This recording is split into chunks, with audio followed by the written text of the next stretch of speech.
Marcus Sterling adjusted his expensive suit jacket as he stepped out of his black Mercedes in front of the children's hospital. The autumn wind carried the scent of fallen leaves, reminding him of simpler times he'd rather forget. At 45, he had everything money could buy: a sprawling mansion, luxury cars, a successful tech company worth hundreds of millions. Yet his heart felt as empty as his penthouse apartment. His son Tommy lay in room 314, recovering from a serious car accident that had shattered more than just his bones. The 12-year-old boy had been living with Marcus's ex-wife Sarah until the accident brought him into Marcus's reluctant care. Marcus barely knew his own son, having chosen business deals over bedtime stories, board meetings over birthday parties. The boy, hospital corridors smelled of disinfectant and sadness. Marcus walked briskly, his Italian leather shoes clicking against the polished floor. He checked his gold watch. He could spare 30 minutes before his next conference call with investors in Tokyo. That should be enough time to check on Tommy, and perhaps bring him the latest gaming console as an apology for being absent. As Marcus approached Tommy's room, he heard something unexpected: laughter. Not the forced polite laughter he was used to in corporate boardrooms, but genuine warm laughter that seemed to fill the entire hallway with light. He slowed his pace, curious about what could possibly make his injured son laugh. Through the partially open door, Marcus saw a woman sitting beside Tommy's bed. She wasn't a nurse. Her clothes were simple, worn jeans and a faded sweater that had seen better days. Her dark hair was pulled back in a messy ponytail, and she wore no makeup. Yet there was something beautiful about her, something that made Marcus stop and watch. The woman was reading to Tommy from an old tattered book, but she wasn't just reading, she was performing.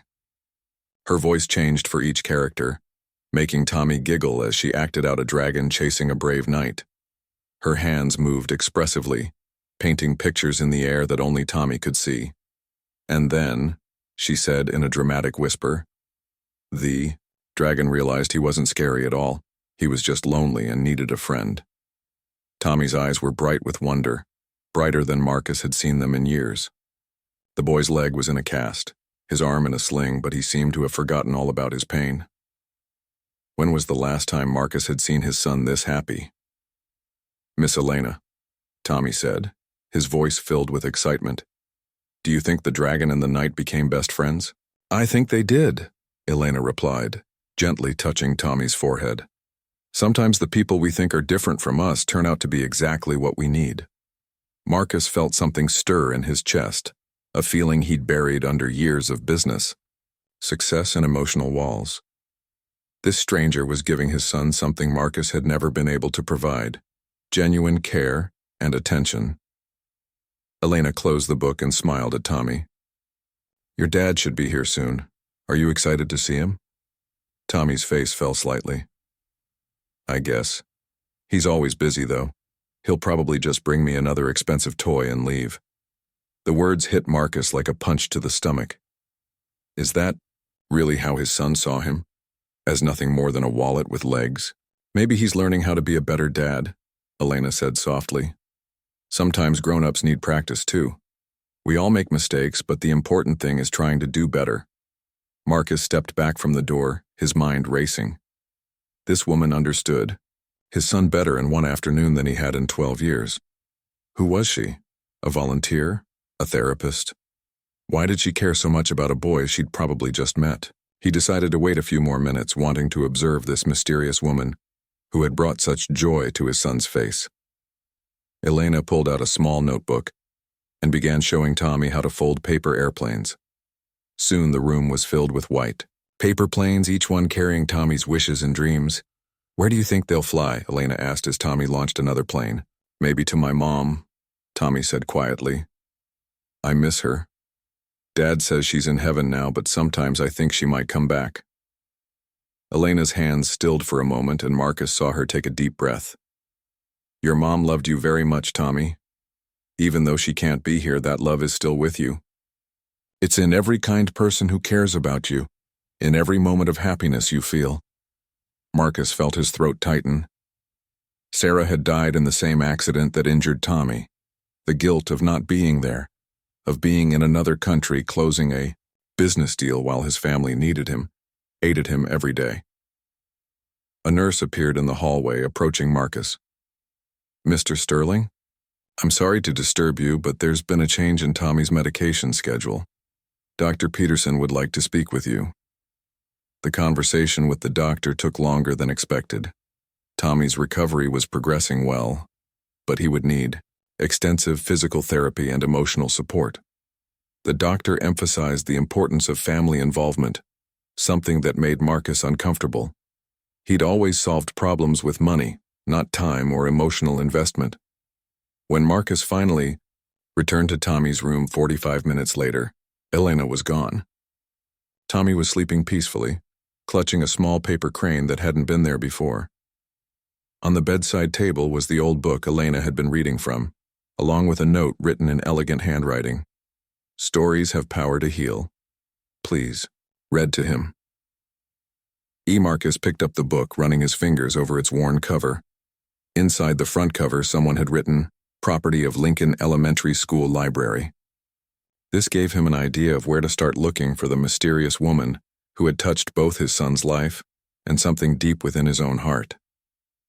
That night, Marcus couldn't concentrate on his work.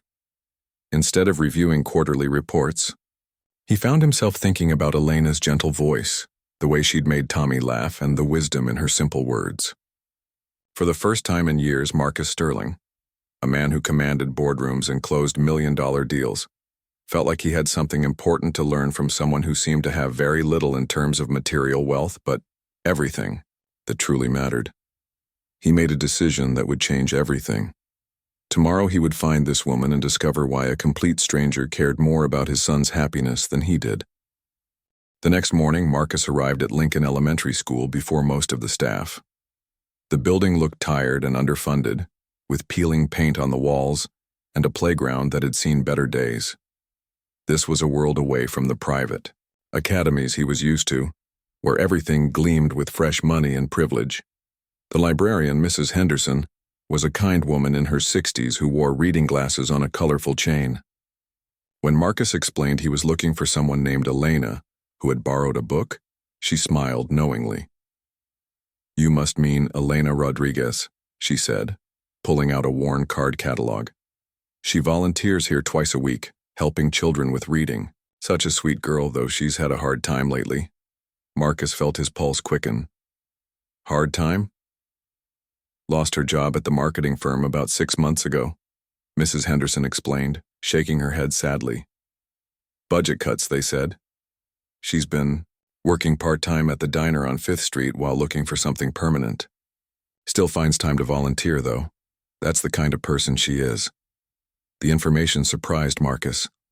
A marketing professional volunteering at an underfunded elementary school? There was more to Elena Rodriguez than he'd first thought. "Does she have family?" Marcus asked, trying to sound casual. "Just herself, as far as I know," Mrs. Henderson replied. "She mentioned once that she'd been married years ago, but it didn't work out. No children of her own, which is why I think she connects so well with the kids here. She has so much love to give." Marcus thanked Mrs. Henderson and drove to 5th Street, his mind churning with questions. Why would an educated professional spend her limited free time reading to sick children? Most people in his world only volunteered when it served their image or tax benefits. Rosie's Diner was a small, cheerful place with red vinyl booths and the smell of fresh coffee. Through the window, Marcus spotted Elena immediately. She was serving an elderly couple, laughing at something the man had said. Even in her simple waitress uniform, there was something graceful about her movements, something that made people around her smile. Marcus sat in his car for nearly an hour, watching Elena work. She remembered every customer's order, asked about their families, and seemed genuinely interested in their lives. When a young mother struggled to keep her toddler entertained, Elena quickly folded napkins into the shape of animals, delighting the child and giving the mother a moment of peace. This wasn't the behavior of someone working just for tips. Elena clearly cared about people, really cared in a way Marcus had forgotten existed. Finally gathering courage, Marcus entered the diner and chose a corner booth. When Elena approached with a menu and coffee pot, Their eyes met for the first time. Marcus felt something electric pass between them, a recognition that went deeper than memory. "Coffee?" Elena asked, her voice professional but warm. "Please," Marcus replied, studying her face. Up close, he could see tiny lines around her eyes that spoke of both laughter and worry. There was strength in her expression, but also a sadness. That seemed familiar. "You look like someone I know," Elena said, tilting her head slightly as she poured his coffee. "I was at the hospital yesterday." Marcus began carefully. "Room 314. You were reading to my son, Tommy." Elena's expression changed instantly, becoming more guarded. "Tommy Sterling. Yes, he's a wonderful boy. How is he feeling today?" "Better, thanks to you," Marcus said honestly. "I wanted to thank you for spending time with him. You made him happier than I've seen him in months." "Children need attention and kindness," Elena replied simply. "Tommy is special. He's been through so much." There was something in her tone that made Marcus look more closely at her face. Something about her eyes. The shape of her mouth seemed hauntingly familiar. But that was impossible. He would remember meeting someone like Elena Rodriguez. "Have we met before?" Marcus asked directly. Elena hesitated, refilling his coffee cup even though it was still full. "I don't think so. I would remember meeting Tommy's father." But as she said the words, Marcus caught something in her voice, a slight tremor that suggested she wasn't telling the complete truth. He decided to test his growing suspicion. "Tommy's mother died in the accident," Marcus said, watching Elena's reaction carefully. She was the love of my life, but I was too stupid to realize it until it was too late." Elena's hand shook slightly as she set down the coffee pot. For just a moment, her professional mask slipped, and Marcus saw raw pain in her eyes. "I'm sorry for your loss," she whispered. "Her name was Sarah," Marcus continued, his heart pounding. "Sarah Elena Martinez before she married me and became Sarah Sterling." The coffee cup slipped from Elena's hand, shattering on the floor in a spray of ceramic and hot liquid. Other customers turned to look, but Marcus only had eyes for the woman, standing frozen before him. "Elena," he said softly, understanding flooding through him like a revelation. "Sarah Elena, you didn't die in the accident." Elena, Sarah, stared at him with wide eyes filled with tears. Her whole body was shaking now, and Marcus could see the exact moment she realized her carefully constructed new identity had crumbled. "Have to go," she whispered, but Marcus was already standing, blocking her path. "Sarah, please. I thought you were dead." "Tommy thinks you're dead. How is this possible?" "Don't," she said, her voice breaking. "You made your choice 15 years ago when you chose your company over your family, when you missed Tommy's birth because of a business trip, when you forgot our anniversary 3 years in a row. I died to you long before that accident." The words hit Marcus like physical blows, each one true and devastating. He remembered now the gradual erosion of their marriage, the way success had blinded him to what truly mattered, the final fight that had ended with Sarah taking Tommy and leaving. "The accident report said you were both in the car," Marcus said desperately. "I was supposed to be," Sarah replied, tears now flowing freely down her cheeks. "But Tommy forgot his soccer ball at my apartment. I sent him back with my neighbor while I ran one last errand. When I got to the hospital," she took a shuddering breath, "they told me my neighbor was dead and Tommy was critical. Everyone assumed I was the woman in the car." "And you let them think that," Marcus said, pieces of the puzzle falling into place. "I was going to correct them," Sarah said defensively. "But then I saw you at the hospital. You were on the phone, making business calls while our son fought for his life. Even then, even when you thought I was dead, work came first. So, I decided maybe it was better if Sarah Sterling stayed dead." Marcus felt the full weight of his failures crushing down on him. He had been so consumed with building his empire that he'd lost the only treasures that truly mattered: his wife and son. "I've been trying to be a better father to Tommy," Marcus said quietly. "But I don't know how. I never learned." Sarah looked at him for a long moment, and Marcus saw the woman he'd fallen in love with 20 years ago. Kind, strong, and willing to believe in people's ability to change. "Learning to love someone isn't a business deal, Marcus," she said finally. "It requires giving up control and putting someone else's needs before your own. Can you do that?" It was the most important question anyone had ever asked him, and Marcus, Sterling, a man who had built a fortune by always having the right answer, honestly didn't know. Sarah quit her shift early, claiming sudden illness, and Marcus followed her to a small apartment building on the other side of town. The neighborhood was modest but clean, filled with families and children playing in small front yards. It was the kind of place Marcus had grown up in before money changed everything about his life. Sarah's apartment was on the second floor, a one-bedroom space that was tiny compared to Marcus's mansion, but somehow felt more like a home than anywhere he'd lived in years. The walls were covered with photographs, not professional portraits, but candid shots of children laughing, families embracing, moments of pure joy captured in time. "You're a photographer," Marcus observed, studying the images. "Was," Sarah corrected, putting on a kettle for tea. "Another dream I gave up. Turns out there's not much money in capturing happiness." Marcus noticed several photos of Tommy mixed in with the others. Pictures taken from a distance at soccer games, school events, birthday parties. Sarah had been watching their son, documenting his life from the shadows, like a ghost, haunting her own family.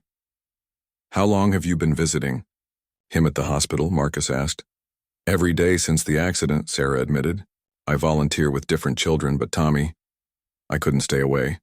The nurses think I'm just another volunteer who's taken a special interest in him." "He talks about you," Marcus said softly. "Elena, the kind lady who reads to him. He lights up when he mentions you." Sarah's eyes filled with tears. "He's grown so much. When I left, he was just 7. Now he's practically a teenager. I've missed so many important moments." "Why didn't you take him with you when you faked your death?" Marcus asked, trying to understand her impossible choice. Sarah was quiet for a long moment, staring out the window at children playing in the courtyard below. "Because I knew he needed his father, even a flawed one, and because I hoped that losing us both would wake you up, make you realize what mattered." "It did," Marcus said quietly. "Just not fast enough." Sarah turned to face him, and Marcus saw the woman he'd married, beautiful, strong, but carrying wounds he had inflicted. "Do you know what it's like to watch your child from a distance, knowing you could comfort him but choosing not to because you think it's better for him? Do you know what it's like to attend your own funeral and watch your husband check his phone?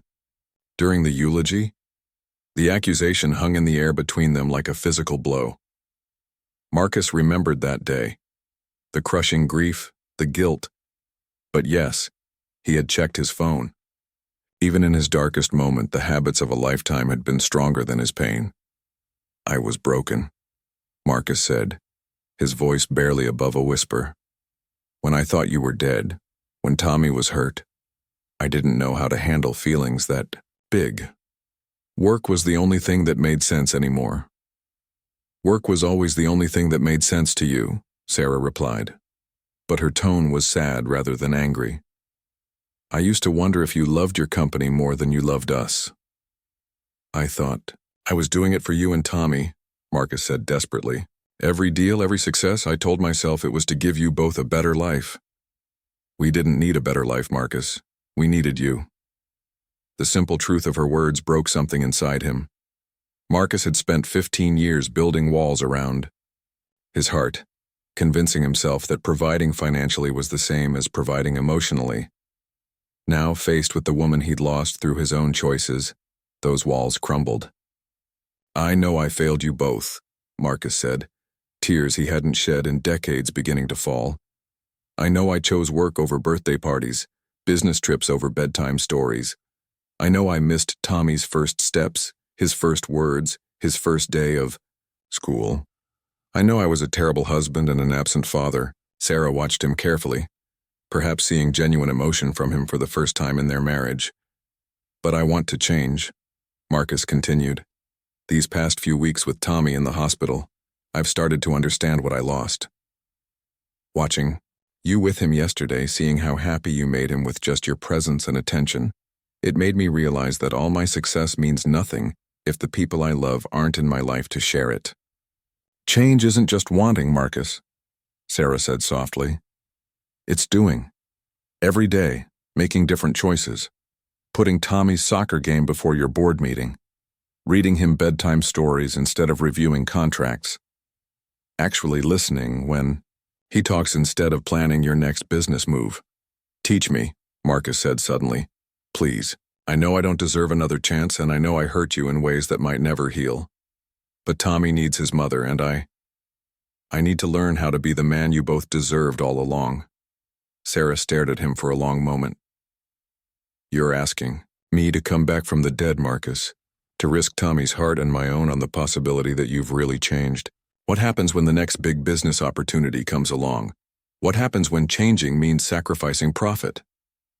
It was a fair question, and Marcus knew his answer would determine everything. He thought about his company, about the deals, pending, about the fortune he'd built. Then he thought about Tommy's laughter when Elena read to him, about the loneliness that had consumed him for years, about the love he'd thrown away in pursuit of success that now felt hollow. Then I choose you, Marcus said with absolute certainty. I choose Tommy. I choose family over fortune, love over legacy. I choose to be present instead of successful. Pretty words, Sarah said, but her expression had softened slightly. But Tommy can't handle having his heart broken again. If you're going to be his father, really be his father, then you have to be all in. No halfway commitments, no business emergencies that take priority over his needs. I understand. And if we're going to try this, if I'm going to trust you with our son's heart, then we do it slowly. Elena Rodriguez doesn't just disappear. She becomes Tommy's friend, someone who cares about him. We let him get to know me again gradually without the pressure of knowing I'm his mother until he's ready. Marcus nodded, understanding the wisdom in her approach. Tommy had been through too much trauma to handle another shock. There's something else, Sarah added, her voice becoming stronger. If we do this, if we try to rebuild our family, it's not about going back to who we were. That marriage failed for good reasons. This would be about creating something new, something better, built on the lessons we've learned from our mistakes. What does that look like? Marcus asked. Sarah was quiet for a moment, considering. It looks like partnership instead of me supporting your ambitions. It looks like shared responsibilities and shared decisions. It looks like you understanding that love is a verb, not just a feeling. Marcus realized she was offering him something incredible. Not just forgiveness, but the chance to become the man he should have been from the beginning. The question was whether he was brave enough to change everything about how he'd lived his life. There's a board meeting tomorrow, Marcus said slowly. The biggest deal in my company's history. If I miss it, I could lose everything I've built. Sarah's face fell slightly, and Marcus saw her preparing to say goodbye again. But I'm going to miss it, he continued quickly. Because tomorrow, I want to take Tommy to the park and teach him how to fly the paper airplane you made with him. I want to start learning how to be his father. For the first time since he'd recognized her in the diner, Sarah Elena Martinez Sterling smiled. The park near the hospital was filled with autumn colors, golden leaves dancing in the gentle breeze. Tommy sat in his wheelchair, his cast-covered leg propped up, watching other children play on the swings and slides. Marcus had never noticed how his son's eyes followed the other kids with such longing. I wish I could run like them, Tommy said quietly. You will again, Marcus assured him, though he wasn't sure if he was trying to convince Tommy or himself. The doctor said your leg will heal completely. Dad? Tommy looked up at him with serious eyes. Why didn't you ever take me to the park before? The question hit Marcus harder than any business criticism ever had. How could he explain years of choosing profit over presence to a 12-year-old boy? I made mistakes, Tommy, Marcus said, kneeling beside the wheelchair so they were at eye level. I thought giving you expensive things was the same as spending time with you. I was wrong. Miss Elena says everyone makes mistakes, Tommy replied thoughtfully.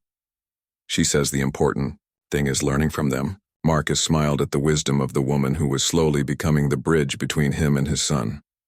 Over the past week, Elena had continued her hospital visits, but now Marcus was there too. He watched her interact with Tommy, learning how to really listen, how to ask questions that mattered, how to be present in the moment. Miss Elena is very smart, Marcus agreed. What else has she taught you? Tommy brightened instantly. Yesterday she showed me how to make origami cranes, she said. In Japan, people believe if you make 1,000 cranes, your wish comes true. I've made 17 so far. What are you wishing for? Marcus asked, though he was afraid he already knew the answer. I can't tell you or it won't come true, Tommy said with the seriousness only a child could muster. But Miss Elena said some wishes take time, and the waiting makes them more special when they happen. Marcus felt his throat tighten. Sarah was preparing Tommy for the possibility of having his mother back, but so gradually that the boy didn't even realize it yet. Tommy, Marcus said carefully, what if I told you that Miss Elena might be able to visit us at home sometimes? Would you like that? His son's face lit up like Christmas morning. Really? She could come to our house? Maybe, if she wants to. Marcus pulled out his phone, showing Tommy the screen. I was thinking of calling her now and asking if she'd like to have dinner with us tonight. Tommy nodded enthusiastically, and Marcus dialed Sarah's number with trembling fingers. She answered on the second ring. Elena speaking, she said, maintaining her identity even though they both knew Marcus was calling. Miss Elena, it's Mr. Sterling.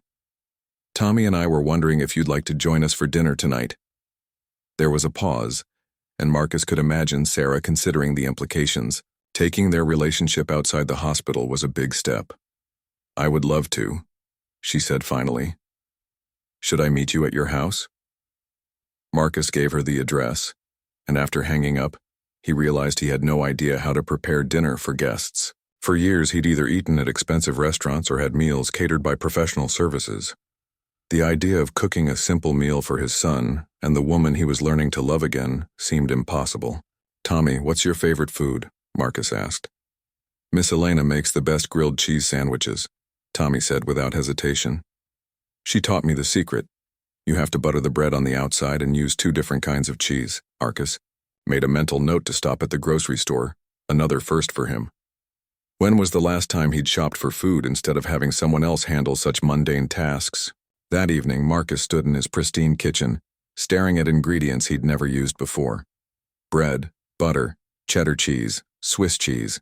How hard could it be? But as smoke began rising from the pan and the first sandwich turned black, he realized he was in over his head. The doorbell rang just as the smoke alarm started shrieking.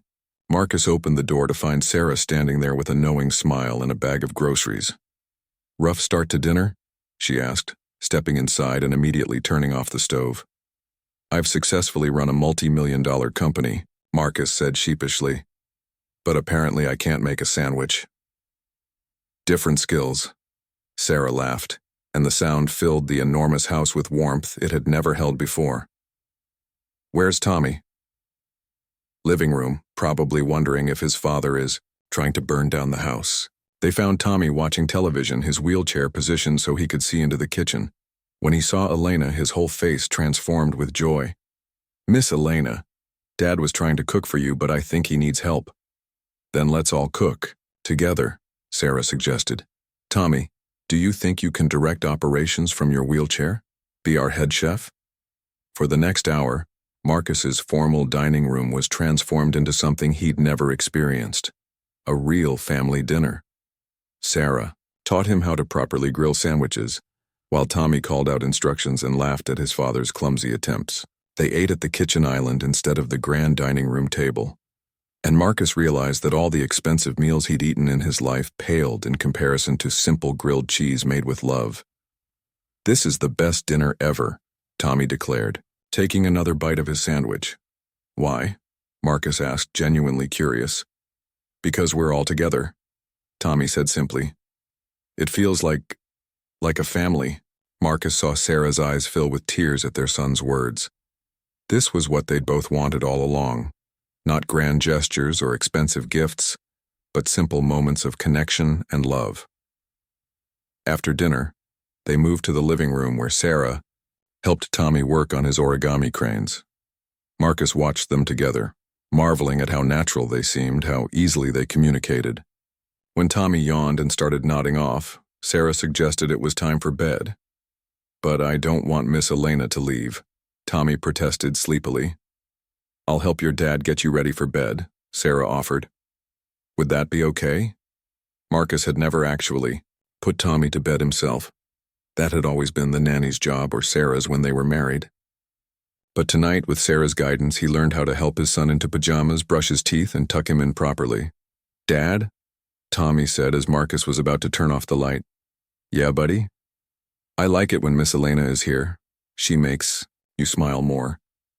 After Tommy fell asleep, Marcus and Sarah sat in his living room, the space feeling less empty than it had in years. "He's an amazing kid," Sarah said softly. "Despite everything he's been through, he's still so full of hope and love." "He gets that from you," Marcus replied. "I can see so much of you in him, the way he cares about people, the way he finds joy in simple things. He needs stability." "Marcus," Sarah said, her voice becoming serious. "He needs to know that the people he loves won't disappear from his life." "I'm not going anywhere," Marcus promised. "These past few weeks have shown me what I've been missing. I don't want to miss any more." Sarah studied his face in the lamplight. "I've been thinking about what you said, about wanting to change. I've seen you with Tommy these past few days, and I can see you're trying. But I need to know this isn't just guilt or novelty.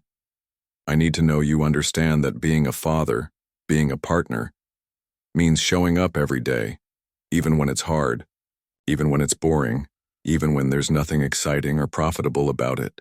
Marcus thought about his old life, the constant travel, the late nights at the office, the adrenaline rush of closing deals. Then he thought about Tommy's laughter during dinner, the way his son's face lit up when they were all together, the peace he felt in Sarah's presence.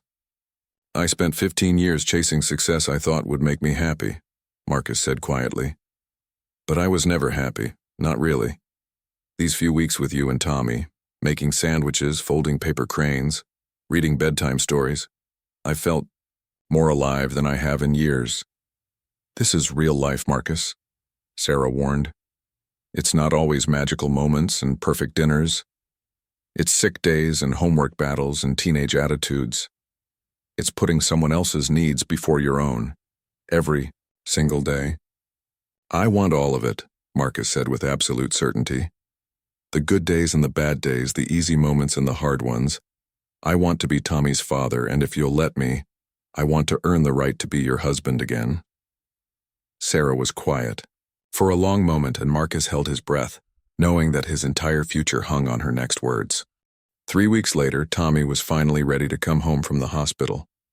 Marcus had spent every day learning how to be a real father, not just the man who paid the bills, but someone who understood his son's hopes, fears, and dreams.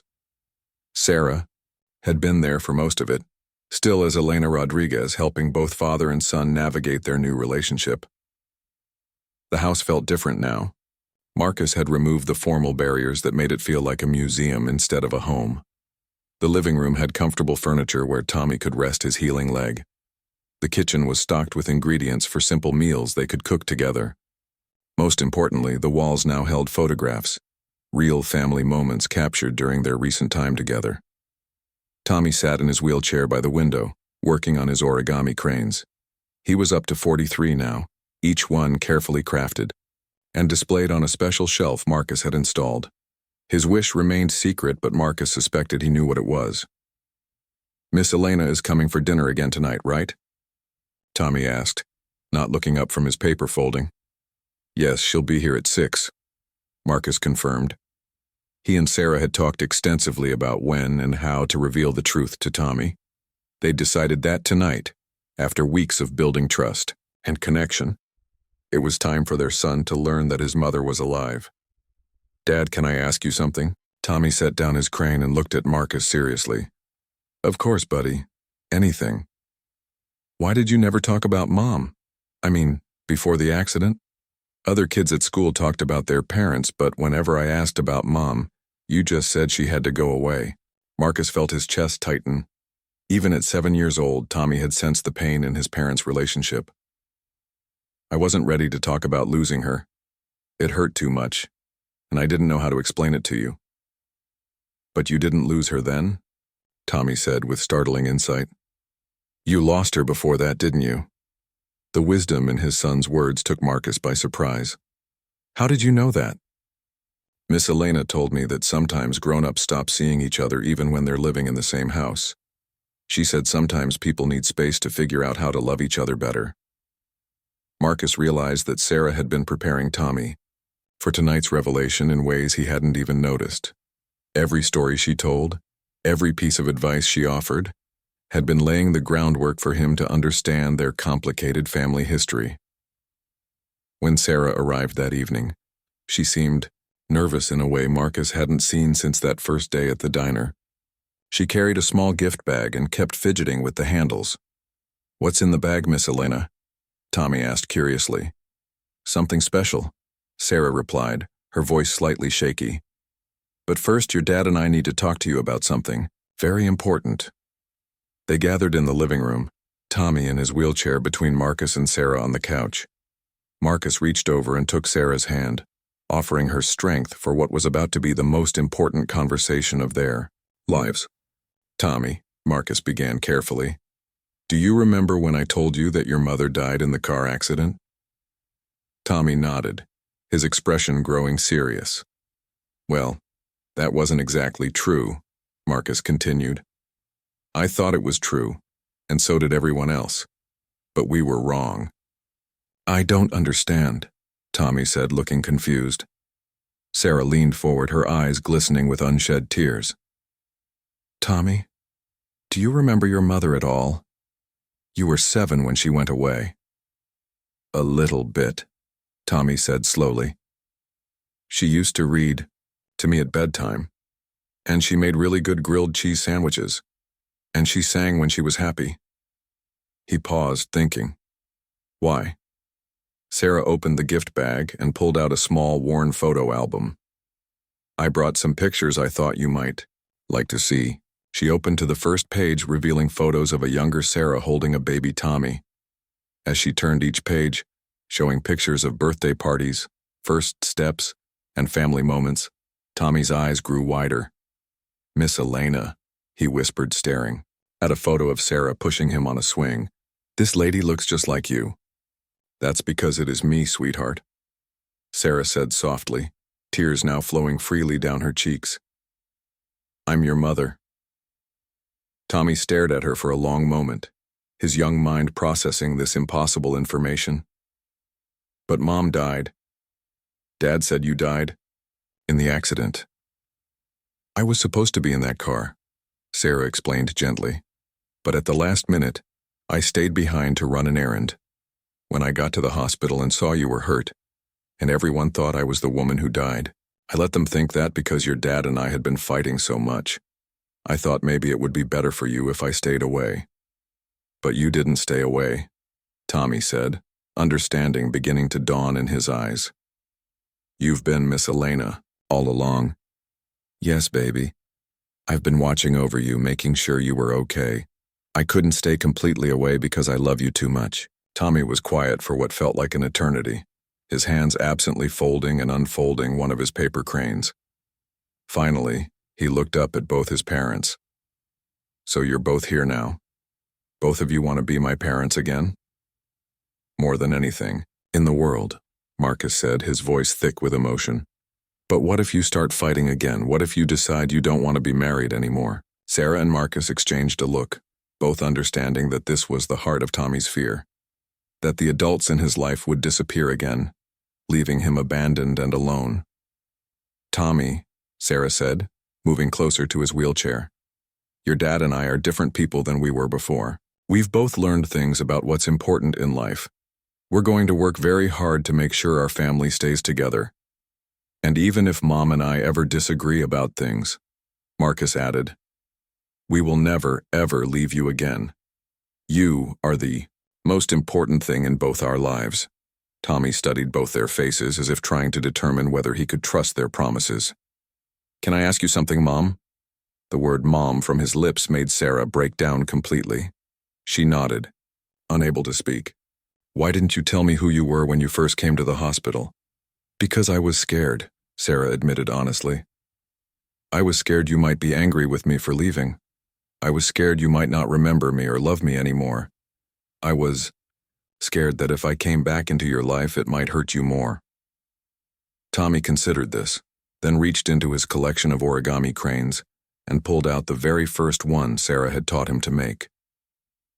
Do you remember what you told me about wishes? That some wishes take time, and the waiting makes them more special when they come true, Sarah recited. Tommy smiled, the first real smile since learning the truth. I've been wishing for my family to be together again.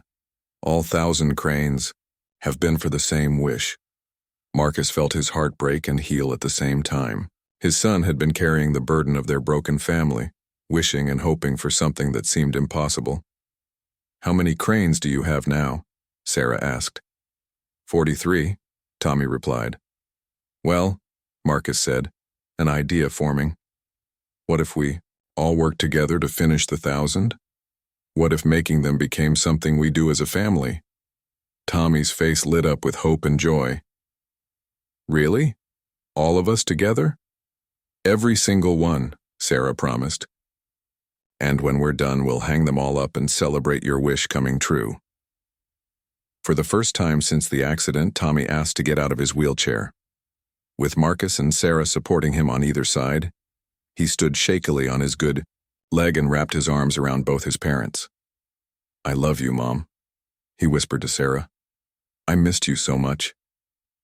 I love you too, baby, Sarah whispered back. I never stopped loving you, not for a single day. And Dad, Tommy said, looking at Marcus, thank you for learning how to be my dad. As they stood there in their living room, surrounded by paper cranes and photographs, Marcus realized that he had found something more valuable than all his business success combined. He had found his family, and this time, he would never let them go. Outside, snow began to fall softly, covering the world in a blanket of fresh possibilities. Inside, the Sterling family was finally truly home. 6 months later, the Sterling house buzzed with activity as 3 generations worked together in the kitchen. Tommy, now fully healed and back to running around, stood on a step stool helping his grandmother, Sarah's mother, who had flown in from Arizona for the special occasion. Marcus wore an apron that read, World's Best Dad, a Father's Day gift from Tommy, as he attempted to ice a cake without making a complete mess. Grandma, tell the story again about when Mom and Dad got married the first time, Tommy pleaded as he carefully arranged strawberries on top of the dessert. Oh, honey, that was such a small wedding, Grandma Martinez laughed. Just a few people at City Hall.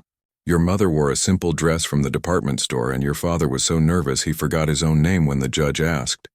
Sarah smiled at the memory as she finished arranging white roses around the living room. Today was different. Today was about celebrating not just a marriage, but a family rebuilt from love, forgiveness, and second chances. The past 6 months had been a journey of rediscovery for all of them. Marcus had indeed missed that crucial board meeting 6 months ago, the one that could have cost him everything. Ironically, his absence had forced his business partners to step up, and the company had not only survived but thrived.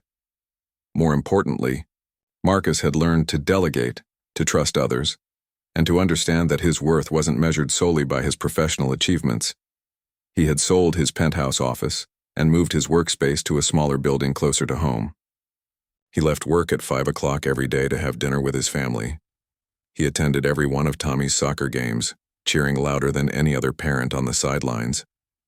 Sarah had gradually transitioned back into her real identity, though she kept the photography skills she'd rediscovered during her time as Elena Rodriguez. She now ran a small studio specializing in family portraits, finding joy in capturing the love and connection between people, the very things she'd once lost and found again. Dad, are you nervous? Tommy asked, noticing Marcus's hands shaking slightly as he tried to write congratulations in frosting. A little, Marcus admitted. Even though I've been married to your mom before, this feels like the first time. And it did feel like the first time. They were different people now. Marcus no longer the workaholic who measured success in dollars. Sarah no longer the woman who felt invisible in her own marriage. They had spent months in counseling, both together and individually, learning to communicate, to trust, and to put their family first. The ceremony was held in their backyard, the same space that had once felt empty and ornamental, but now overflowed with life. Tommy had planted a garden with Sarah, and the flowers they'd grown together formed a natural altar. The guest list was small, just a few close friends, Sarah's mother, and Mrs. Henderson from the elementary school library, who had become like a grandmother to Tommy. As the afternoon sun cast golden light through the trees, Marcus stood waiting for his bride. He wore a simple dark suit, not the expensive designer clothing that had once defined him. In his pocket, he carried a small origami crane that Tommy had made, their 999th crane. They had decided to save the 1,000th, one for today, to make their family wish complete. Sarah appeared at the back door wearing a flowing ivory dress, simple but elegant. She carried a bouquet of the roses they'd grown together, mixed with some of the wildflowers Tommy had picked that morning. But what took Marcus's breath away wasn't her dress or flowers. It was the radiant happiness on her face. Tommy, serving as both ring-bearer and best man, walked beside his mother with exaggerated importance, carrying the rings on a small pillow, decorated with paper cranes. The ceremony was officiated by their marriage counselor, Dr. Patricia Williams, who had helped them navigate the difficult path back to each other. She spoke about forgiveness, about second chances, and about the courage it takes to love someone fully after being hurt. Marcus and Sarah, Dr. Williams said, you've already proven your commitment to each other through the hardest test of all, choosing to love each other not just in the easy moments, but after failure, after pain, after believing all hope was lost. Today isn't about promising to love each other forever. It's about celebrating the love you've already rebuilt. When it came time for vows, Marcus spoke first. Sarah, I spent years thinking that success meant accumulating wealth and achievements. But you taught me that real success is measured in moments. Bedtime stories, family dinners, paper cranes folded together on Sunday afternoons. You gave me a second chance I didn't deserve, and I promised to spend the rest of my life proving worthy of your love and trust. Sarah's vows brought tears to every eye in the small gathering. Marcus, when I walked away years ago, I thought love meant never having to fight for something. But I learned that real love means fighting for each other, fighting to understand each other, fighting to grow together. Today I choose you not because you're perfect, but because you're perfectly willing to keep growing with me. Tommy had asked to speak during the ceremony, and when Dr. Williams nodded to him, he stepped forward with unusual seriousness for a 12-year-old. Mom and Dad, he began, his voice clear and confident, thank you for showing me that families can be broken and still heal. Thank you for teaching me that love is stronger than mistakes. And thank you for making my biggest wish come true. He pulled out a carefully folded paper crane, number 1000, and placed it in their joined hands. I wished for us to be a real family, Tommy continued. And now we are. As they exchanged rings and shared their first kiss as a remarried couple, a gentle breeze scattered flower petals around them like confetti.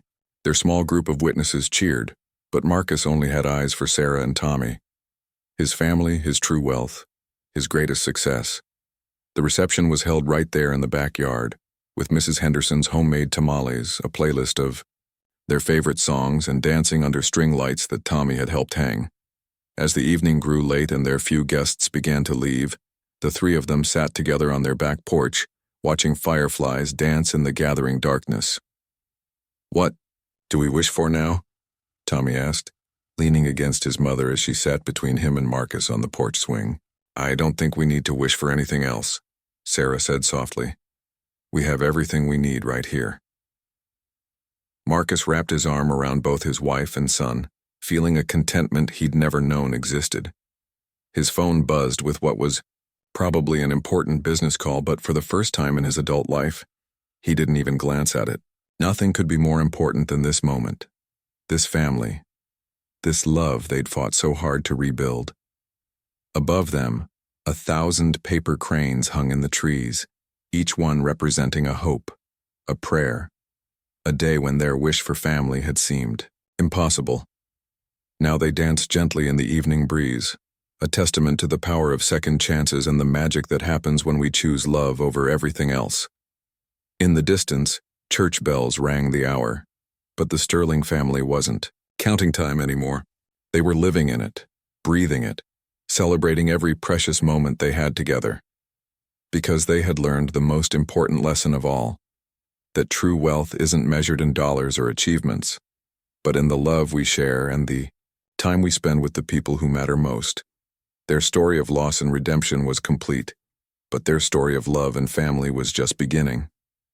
And this time, they knew exactly how precious it was, and they would never take it for granted again.